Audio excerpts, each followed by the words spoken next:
So guys, this weekend we've got Gavin Mills joining us in our awning. So it would be stupid if I didn't record him and make him look silly on YouTube. So here we go.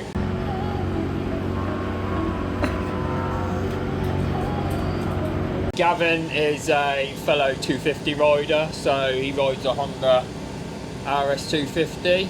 Yep. Tell us about yourself, Gavin. I'm Gavin. Got a TikTok channel. Come on, TikTok famous. What is it? Doing engineering.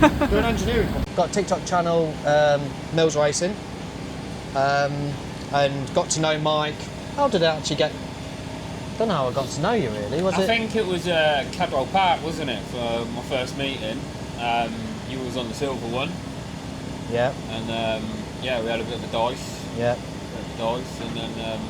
Yeah, because that was when you first started with then like come to the series with NG, wasn't it? Yeah, that was when I first got the 250 TZ, so we coming out to play with NG. And before you done your 54 conversion, wasn't it? Yeah, that was when it was bog standard 4TW. Yeah. And then I've only been doing. I used to do the championships, do the 125 GPs, and then riding 250s now for about 4 or 5 years, and then now I just do 3-4 rounds a year, just tracks I like really, and yeah, that's about it. Just have fun. That's all I do. Yeah. Nothing championship wise, and yeah, Mike's let me into his tent this weekend, and yeah, it's been good. What are we doing here, mate?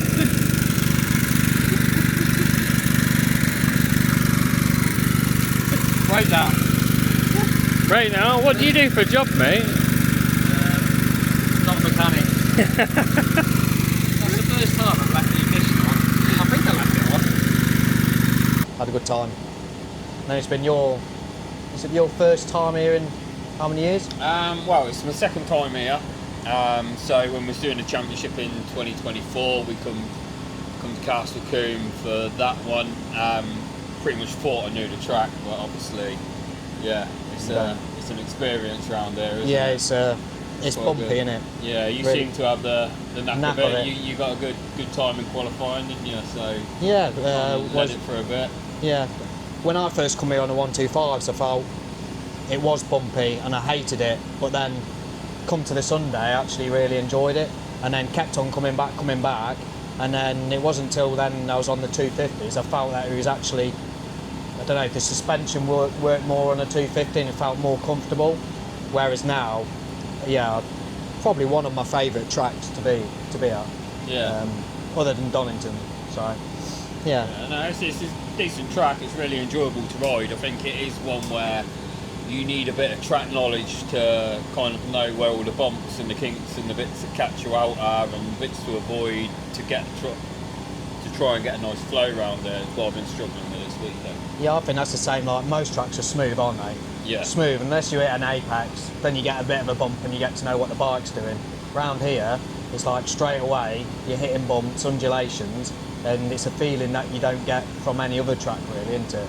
No, yeah, it's one of them, and it's like Alton Park. You go to Alton Park and everyone thinks, oh, start finish straight, you have a bit of rest there, but the bike's always fighting you and tying itself in knots, isn't it? Yeah. So it's like, yeah, there's a few quirky tracks in the country, Yeah, I suppose, there, but this is kind of one of them. Yeah, I suppose I never really thought of that. You don't actually get a rest around this track, do you? No.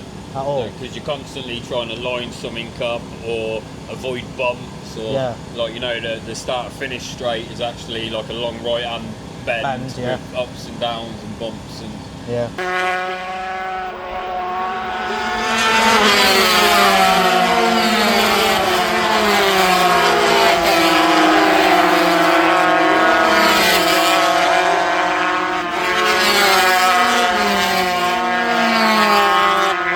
hit the right line, otherwise you kind of you have to shut off, and you don't want to shut off in a straight line. So say this isn't your most favourite track then? It's not a bad track. I think the problem is because I don't do test days and stuff, I know most of the tracks. I've been doing this that many years. Like, you kind of know tracks, don't you? Yeah. And it's like I'm coming here and I kind of know it, but I don't know it. Right. So it's not like I don't like it, because I enjoy it, but yeah, there's parts of it that scare me still. Yeah. Because I don't know what's going to happen. So I need to get to that level where I can ride it fast enough to get past being scared, if you know what I mean. Yeah. Well, I don't know if you've done the interview for obviously like Pembury or anything like that from when you was there, but how have you come off the back of that from Pembury to come in here now? What do you mean? From the crash or from the the crash? circuit? From the crash.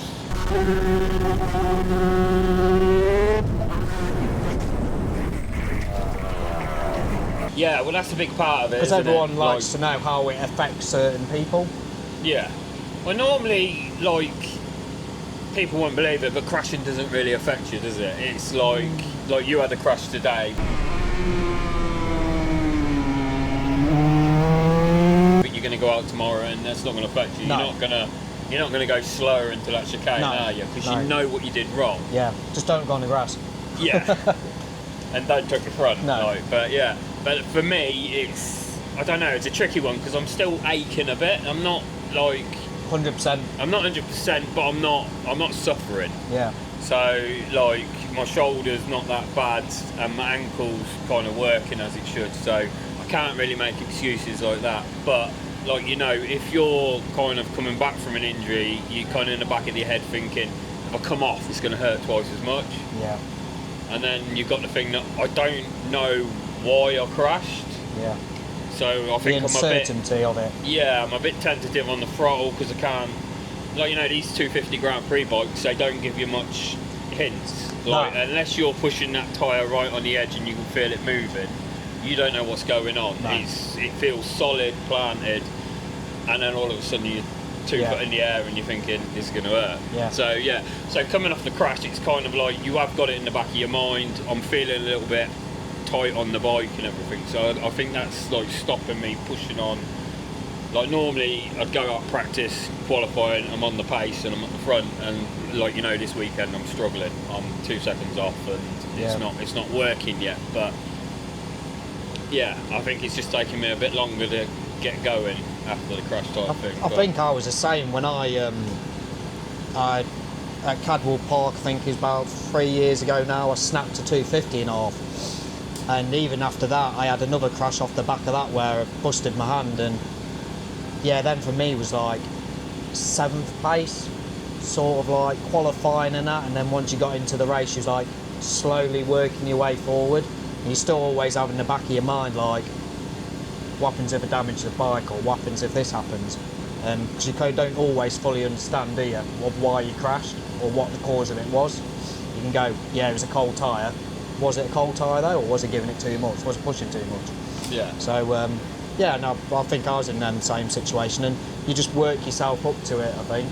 Yeah, I think if you don't understand why you crashed, it's always going to be in the back of your mind, like, why did that happen? Is it going to happen again? Yeah. You know, I like to kind of, like, either adjust the bike or adjust the riding to stop it. Yeah. Like, you know, you're not going to go quite as hard on the brakes for a couple of laps just to get used to that front end again, aren't you? Yeah. So, because you know that you pushed the front too hard, where my crash, nobody quite knows why I crashed, which, yeah, it's just a weird one, really, Strange. isn't it? Yeah, and it's Strange. just a little unsettling. It's And when like it knocks the confidence out of you and you can't put your finger on what it was. Yeah. And I think that's what I find the hardest thing is, you know you can be a front runner, you run 3 races through at Anglesey, yeah, and then you come back off that and then you've had a crash, haven't you, off the back of that, and then now it's just resetting yourself and then getting you to go again, really. Yeah, exactly. It's just, I think when we get to a track that we know, I mean, Thruxton's a bit iffy because we've not run the 250s round For Thruxton. BSB? Yeah, Yeah. so I know the track from BSB. I really enjoy the track, so that shouldn't be a problem. You know, I think I should be up there or thereabouts, Yeah. but I've never run a 250 around there.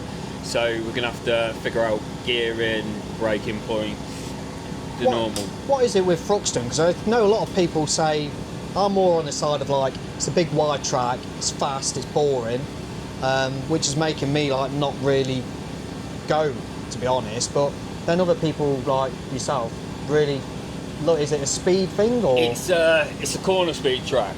So like people will say, oh, the track's too wide, it's too fast, and all this. But like you go through the first first left-hander, then you go into the complex, which is a bit of a tight chicane type thing, and then you get the run out onto the back track. And on the BMW, it was up to 5th gear, and then hold it flat out, turning left, turning right, banging into 6th gear, and just turning straight in, and you're using all the track from the left to the right to the apexes, and when you nail it, it's such a thrill. I mean, I've never been to a racetrack where I've had the bike absolutely pinned in 6th gear on the limiter with my knee scraping the ground, mate. It's I don't know, it's another level. When you get it right, it's another level. But is that bumpy? It's not so bumpy. I wouldn't say it's as bumpy as Castle Coo. It's undulating. Yeah. So, you know, it's got the natural flow. But it's smooth. Yeah, but it's more of a smooth, like flowing ups and downs. Not really had any bumps that have unsettled the bike or anything around there, but like the final corner church, I think it's called. Yeah. It kind of crests on the apex. Yeah. So as well as being flat out in 6th gear, it kind of rises and then drops off to the obviously the outer apex or whatever you call it, to the curbing. So yeah, it's a nice flowing track to be fair, but it's one of them. When you get it right, it's such a feeling, and like it's so fast. And then we're back.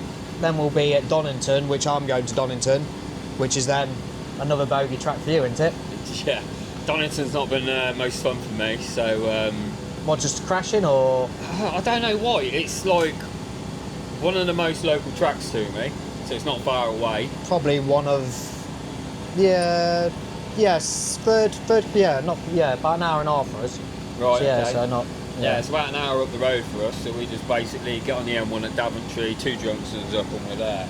So it's nice and local track for us. So you would have thought that I'd love it. Yeah, I'd be there constantly, yeah. But we hardly ever use it because the clubs I ride for probably couldn't afford it or whatever, like CRMC and Vintage Club and stuff like that. So they hardly ever used it. It was only when we started riding with Bemsey that we started using Donington. And then, I rode a 250L there, and the bike won every championship we rode in. The bike never missed a beat until we got to Donington. And then it was. And then Mayan. I can't remember what the corner's called, but it's the one that goes over the crest and turns in. So it's either McLean's or something like that, isn't it? I don't know. McLean's. Yeah. Yeah, you go up and then right. Yeah, and then it's your next right as it goes up, and the apex is just over the crest. And then it drags onto the back out, straight. Onto the back straight, yeah. I don't know. So I went into there, and the spark plug fell apart and seized the 250L up. So the only time the bike ever let us down was Donington, and it's just been a bogey track ever since then. But the weird thing is, I'm a corner speed bloke. So the first half of the track, Fine. I feel untouchable. I'm fast round there. I'm quick, and then it's after you crest and go through there, I can't get the S's, and I can't get the loop, and I can't get the last corner, and I feel slow through them 3 corners. Yeah. And I don't know why, but I don't know. I love Donington, but same again. I've had a couple of crashes there. I've done the Craner curves, joined the club there from the 125. Literally just, I think I was 5th or 6th gear and just completely lost the front. But no, something with the 250 where, I don't know, it's just relaxed, I think. Not a lot of harsh braking, really only just to the last S's that you're coming through onto the straight. Yeah. But no, I do like it. I don't know why. And I think we do the national circuit, don't we, with NG? So so it's better only, if we did we the haven't full. got the loop, and Yeah. Would like to do the loop, but I've only ever done that once with a track day. That was when Gary Arden was alive, wasn't it? Yeah, that was good, that was. But why we do it, don't do it, I don't know. No, I think it's cheaper and less marshals, isn't it? I think is what. Probably costs about an extra 10 grand to probably an extra 2 corners in there, maybe. Yeah, and you've got to have another 20 marshals or whatever to be able to do it. So the smaller clubs don't get the marshals or whatever. But which I thought they would have. Had enough marshals, really, but yeah. It's a weird one because when we did BSB, they said that they're not going to do the national anymore because they've done a crap job of the tarmac between. Yeah, because I remember we went to Donington and watched them do the national track once. BSB. BSB, Yeah, years it used ago, to be one on the national, and then one on the GP, yeah. Yeah, and then when they resurfaced it, they said that they'd done a bad job of doing the actual national chicane. Oh, did they? Yeah, so BSB didn't want to run that layout, so they do the full GP track every time. Yeah, because when I went with Gary on the track day, I'm sure that was the first track day of the year when it was resurfaced. Right. Because I went onto it and it wasn't until after I come off at Craner Curves, I picked the bike up, looked at Tom, I was like, that looks pretty black. And then he was like, yeah, it's just been resurfaced. I was like, oh, that's why. Yeah. To be fair, they've done a good job of the resurfacing. It's a lot faster, a lot grippier and everything. What are your plans for tomorrow? Plans for tomorrow are to smoke the start.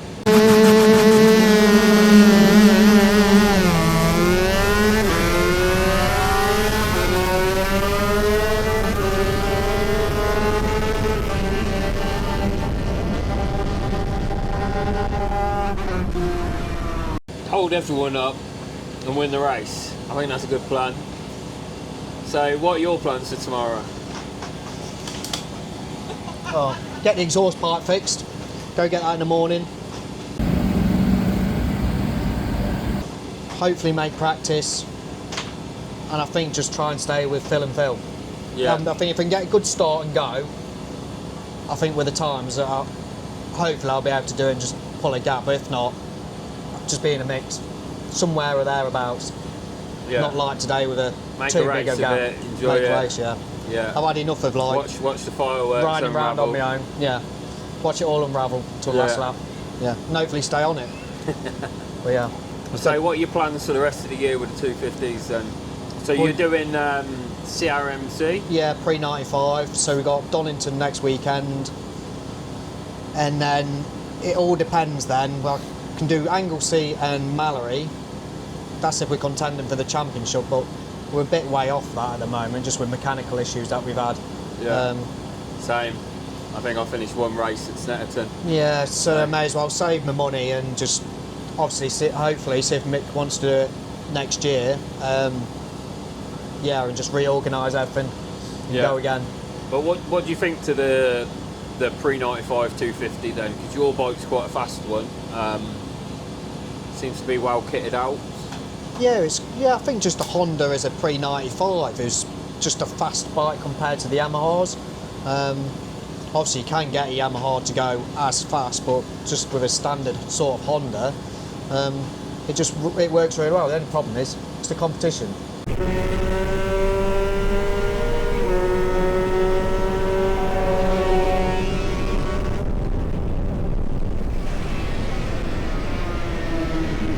But there isn't the competition there in the series with the bike that's on par. Whereas with this series, you've got a lot of bikes that are capable of winning, haven't you? Yeah. You got a mass variety you of just come people. here this weekend and there's 5 or 6 blokes that could actually win.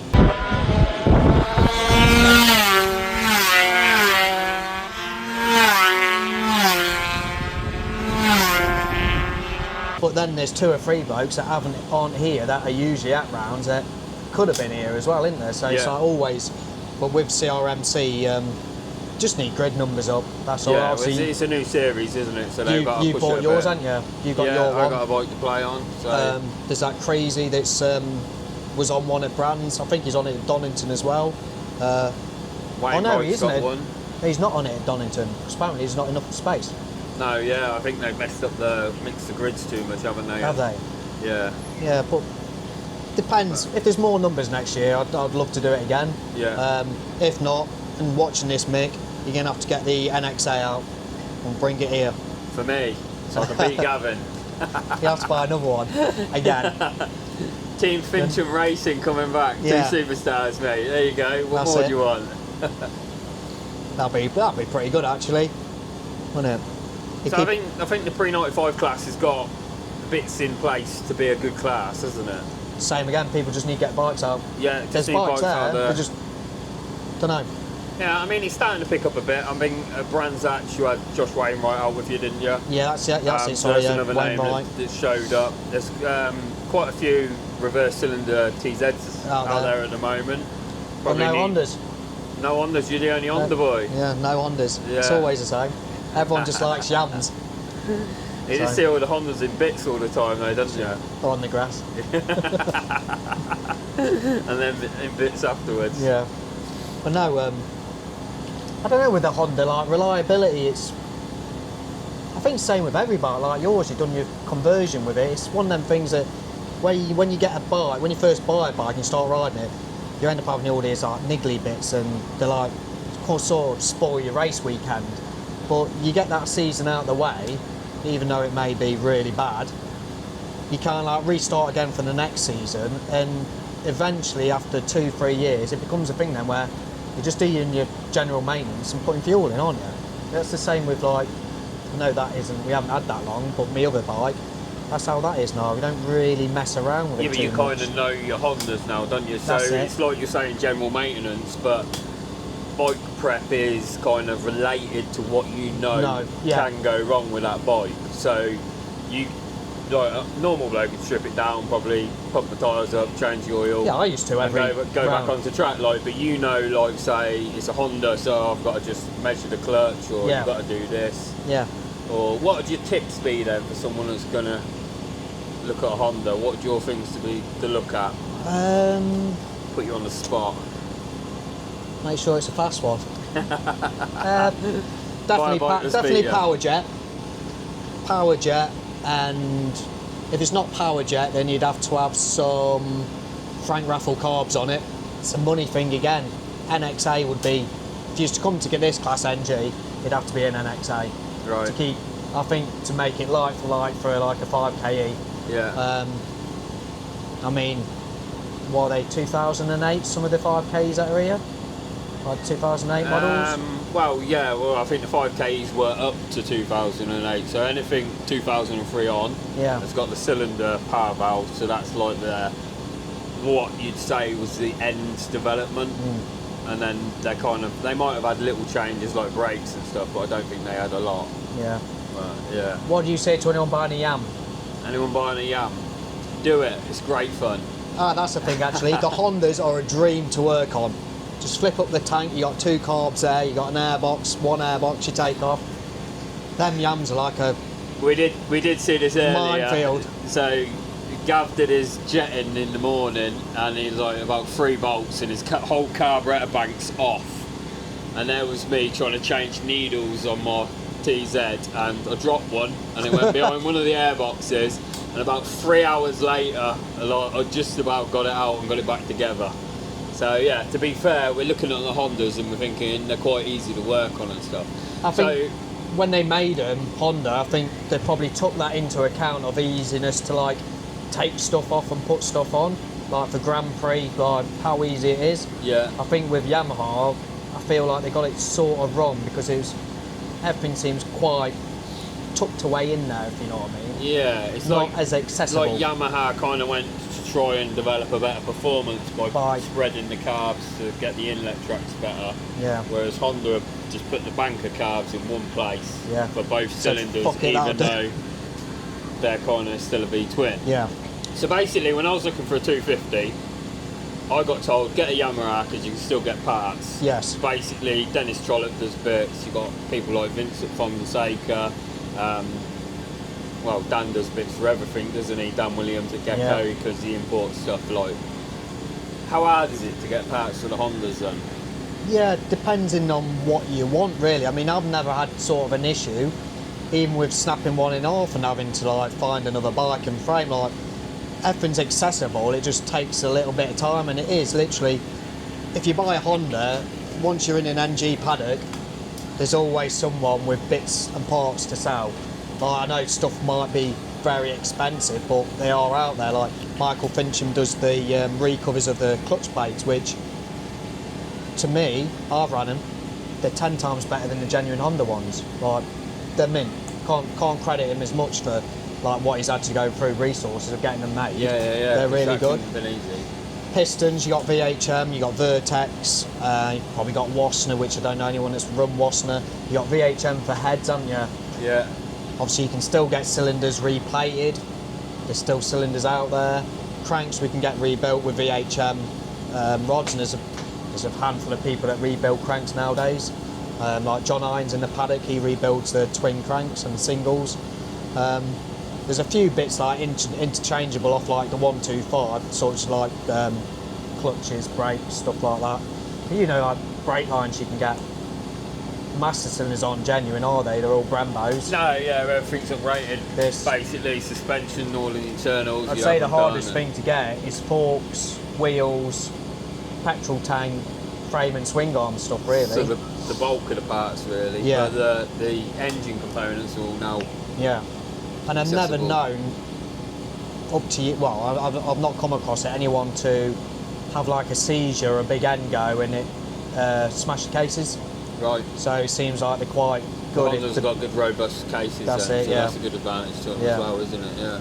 Compared to with Yams, I've heard like chocolate gearboxes, or they used to have chocolate gearboxes, did they? Or susceptible for gearbox issues? I don't know. I've not heard that, to be fair. And yeah. So no, yeah. Yeah. Well, just a thing when I first started off, people going, yeah, second gear's gone in the gearbox, or this and that with the gearbox, and Yams got gearbox problems, and then obviously someone said, yeah, they just suffer with a bit of gearbox trouble. Yeah, well, I must admit the reverse cylinder, obviously, that was jumping out of gear where it's worn the. Yeah. Was it second or third gear? Second and third. I think it's second and third slider. Yeah.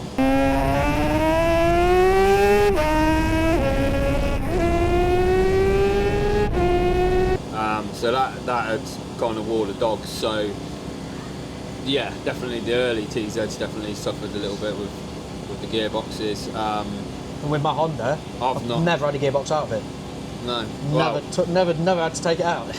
I got 3 gearboxes and bits at the moment, but that's basically sorting through actual gear ratios. Yeah. So yeah, I seem to have some import gearboxes which have got high first and second, and then a low sixth, just for the longer gearing apparently. But see, that's something I don't do, which probably should do, is like get more interested and get to know about gear ratios, because that helps you out a lot of the time. Really, it's just bring the bike, go out for a couple of laps, change your sprockets, and then try and make it sort of work. Yeah, it doesn't always work, I does think it? that's the art of 250 racing as well, isn't it? It's making the most out of the power that you've got. Yeah. So it's always in the right place. But yeah, you don't have the time, do you? You haven't got the time. By the time, like for us guys, we normally like to rock up on Friday, get set up, out in practice, and you're just trying to get a feel for it, ready for qualifying, so you know you've got the right gearing on and you're going to have a decent qualifying, and then it's race time, isn't it? Yeah. So if you was a weekend guy, like turned up Thursday night, Friday all day, Friday practicing, you could probably whip gearboxes out, change ratios and see the differences. But because I was going to say, if someone gave you a sheet of paper and they had all the gear ratios on there and you had all the gears to do it, would you do it? But then I suppose it depends, because the two bikes would be very different, wouldn't they? Yeah, power-wise. To me, the answer would be no. Just got to be honest. Yeah, it's extra work, isn't it? You got to take the gearbox out. You've got to work out what gears you're using to what gears they've suggested, and then you've got to hope that they were on the same level as you are. Yeah. To get the benefit out of what they've decided was right, which might not work for you as a rider. And you got cylinder performance and stuff like that, and you have to keep in mind about how is the actual engine performing. Yeah, exactly. Like, I've took this from a 40W, which is a Revy kind of low powered engine, and now we've got 5ke power, which is like long and broad, and I got away with a kit gearbox to start with, and now the kit gearbox doesn't work because the gears are all too close together, so I've had to spread the gearbox back out again to get the engine to work. So yeah, there's too many variables to kind of like run what somebody did once upon a time, if you know what I mean. Yeah. You've got to work it all out yourself, haven't you? Yeah.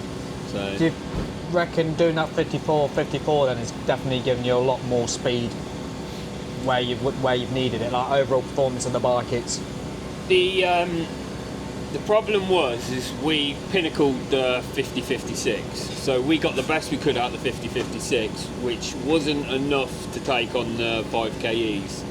We've gone we started at 72 brake horsepower, we got to 75 with a 40W, and we're now at 79, but instead of say 75 for 11,000 to 12,000, we've now got 79 from 10,000 to 13,000. So we've kind of broadened where the bike makes the power. So we've got a longer power band, we've got more power. So yeah, it's kind of like, you can see why Yamaha went to the 5K, went back to 54 and developed the 5K like When that. you went out on the first time, did you notice straight away, like, yeah, this has got more? Yeah, the problem was it was at Brands Hatcheries is on a, say, a 42 rear sprocket. So it's one of our lowest geared tracks. Yeah. So obviously you open the throttle and the bike takes off anyway, doesn't it? Yeah. But when Through I got like the Indy, it's not like the sort of track to fully trial but I mean, is it? like compared to 2024 when we was at the Indy track, I come out of Graham Mill Bend and Simon Hunt on his 5K, he just went back past me, and then I had to follow him and get him back into Paddock light. And then going there this year, I could sit behind Phil on his 5KE and he couldn't pull away from me. Yeah.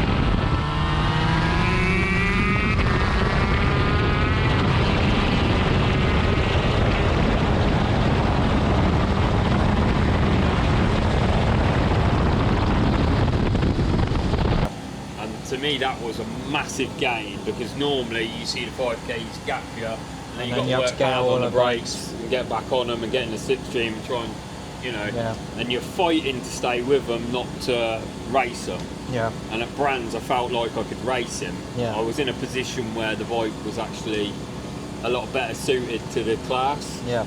So yeah, so it's massive difference, but it's definitely worth doing. Whether it's cost effective to do what I've done, or we should have sold the bike and got a 5KE, then I can't answer that because I've never rode a 5KE, so we wouldn't know the difference between the two. But in my position where 40 grand for a 5KE was out of question, but I can do a lot of the work myself, then and I had a lot of people help me, so like Gecko Plus you've got did the time cases. to do it, haven't you?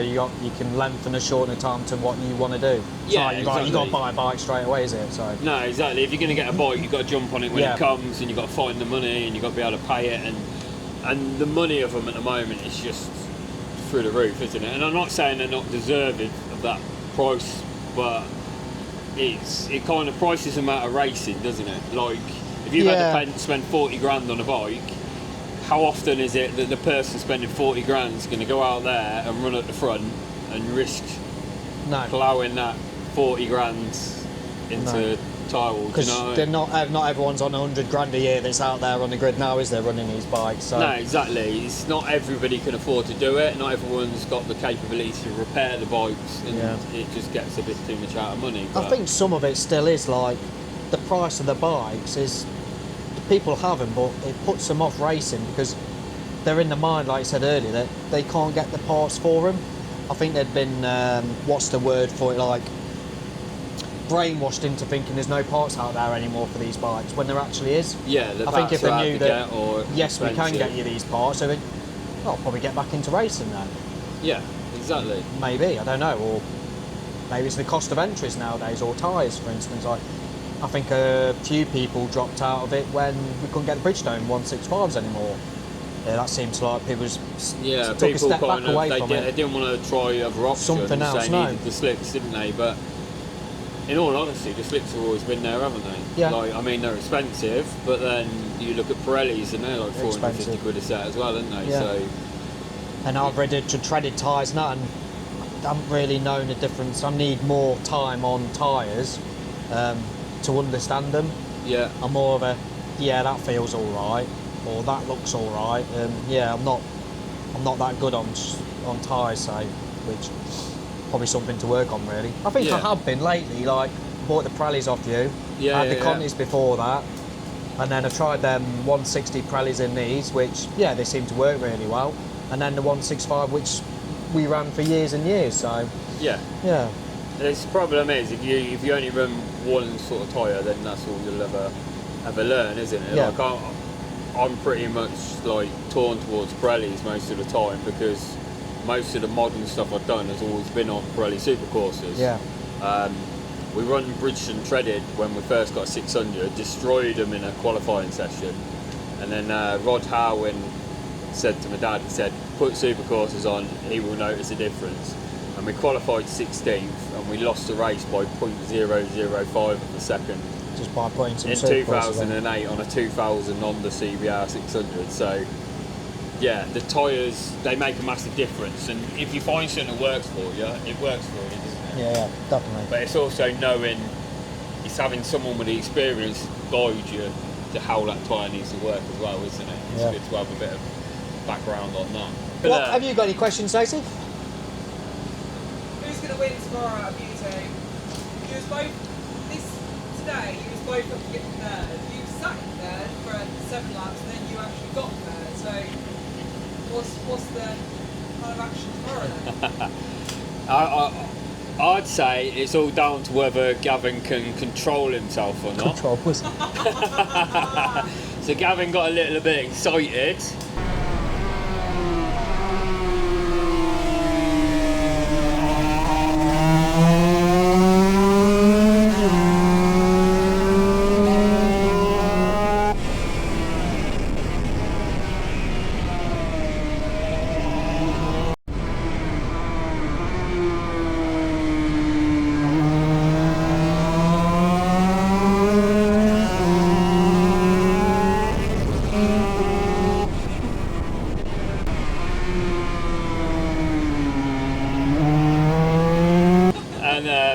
Gavin started running wide on corners, pushing a little bit too hard, which then obviously caught him out. So I think Gavin's got the pace on me.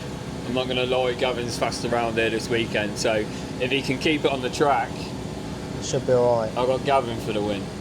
But yeah, if you're on your A game, which obviously, like I say, you're coming off the back end of a crash, at the minute, I literally couldn't say. I like to say that. There'd be, you got Steady now, you got Phil Atkinson, you got yourself, you got me. Who else is there? Like from, you got Tommy, you got Nick Sampson, like.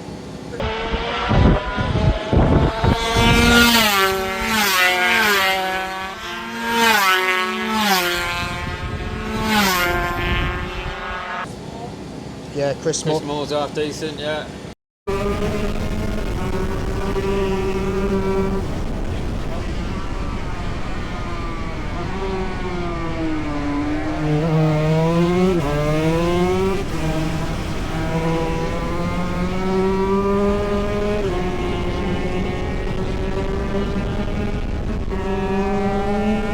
It depends on the day. Yeah. Like, you know, some day Saturday they come out and then the next day you see them and it's practice or warm up and you're thinking, okay, now, like, it's anyone's shout really, but yeah, there's probably 4 at the minute that could possibly get it. Will all 4 stay on? Yeah, both they podium. did today, didn't they? All we got is Yeah, we can get a double podium, that'd be cool. Nice. Yeah. That'd be cool. That'll be good, yeah. But no. So, yeah, but yeah, just feel like you need to just keep moving forwards with the weekends and keep improving. When I saw you earlier though, it's actually sometimes nice to see someone like you was third and I was thinking, do you know what, like, good on you, Mick, Mike, you're doing really well, because they was first, second, and then you was third. You got a mint start, and what they say to you at the start of the race, like, what, you was your 7th? Yeah, I said, 7th. you only need a mint start, and...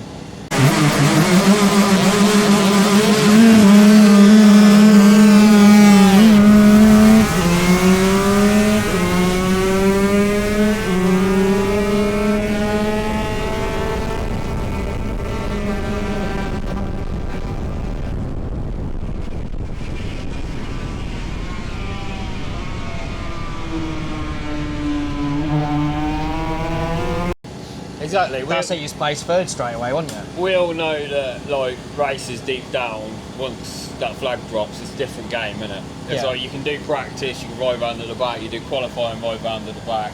As soon as that flag drops and you know you know what your mission is, don't you? You Yeah. know what the goal is. You've got to win that race, so you go, don't you? Yeah, And it's the same like me today, like shit start because the exhaust system cracked, but you know what the goal is, and that was like to try and run with the front lads. And when you see that light disappearing, you just keep pushing, and then it's a bit like what's it called, disheartening in effect, because you think, only if I just got off that line with them, sort of thing, that you'd be in a different position. You wouldn't have to push as much either. And now you're in a situation that you didn't think about, did you? Like 10 minutes ago, I was more worried about, am I going to keep up with him or not?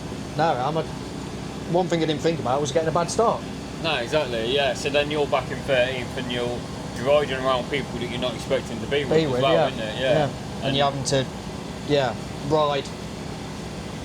I would have put it. You're having to riding lines and braking points that you haven't done all weekend, sort of thing. Yeah. And you don't know when you're going to come out of the corner. You want to be as quick as you can getting through the group as well. That's it. You don't want to completely write the race off, no. so you want to do the best you can, and like you come through the pack in a couple of laps because you wanted to see if you could get onto them front boys to go with them, and because you had your game plan, you wanted to go with them. Yeah. You know, Stick you had the lap times, and you knew you could run with them. But then when you've got like, I don't know, 4-second gap, and you're only say 0.2 quicker, then it's a lot of time to make up in that, isn't it? You keep pushing and pushing, but sometimes you can be even slower, and by the time you've got a gap, it's gone, isn't it?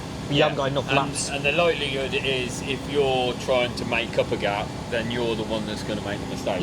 Yeah, definitely. It's a lot easier to lead from the front, and only push when you need to, than it is to have to push through the pack or from a bad start. I know it's like on the last lap of a race, because when I'm on the last lap of a race and if I'm leading, I don't know, I just think that someone's always like right behind me. I used to always look back, and now I very rarely, occasionally, but I just don't look back. And I keep hearing things. So I'll be around the corner, I'm thinking, is that someone behind me? I'm going to the next corner, I'm sure I can hear a two-stroke, but it's not. And then you go over the grid, check your flags going, you look behind you and think, oh. Yeah, got 100 yards behind you or so, but no, it's one of them, isn't it? And especially if you're leading on the last lap, like if you go defensive or something, you're kind of opening yourself up for them to have a go at you, because... But then you feel like you're riding slower, don't you? That's exactly, because when you go defensive, you're riding slower. And then whereas if you held your lines... You've just been doing 8 laps, hitting markers, corners, apexes, and then there you are doing your like last lap or last 2 laps, and you're making mistakes because you're going on lines that you're just trying to ride defensive, aren't you? Exactly, yeah. And you're like braking later than you should do to try and stop them lunging on the brakes and then running wide. And I think it's like an excitement thing, because you're getting all sort of like excited that you're going to win your race, and then nervous at the same time, thinking, please hold together, please. The bike's got to hold together, you've got to stay on the bike, and no one's got to... There's a lot more thrown into it, isn't there, on the last lap? Yeah. Which is good, but... No, tomorrow, good day. No rain, no. I ain't got no wet tyres. No, yeah, well, the weather forecast is 5 o'clock, rain in the morning, and then dry all day, so fingers crossed it doesn't happen. Yeah. It'll be a nice day. Oh yeah, anyway, sound for chatting to us, mate. You too. Good luck tomorrow. You too. We'll be going at it. Yeah.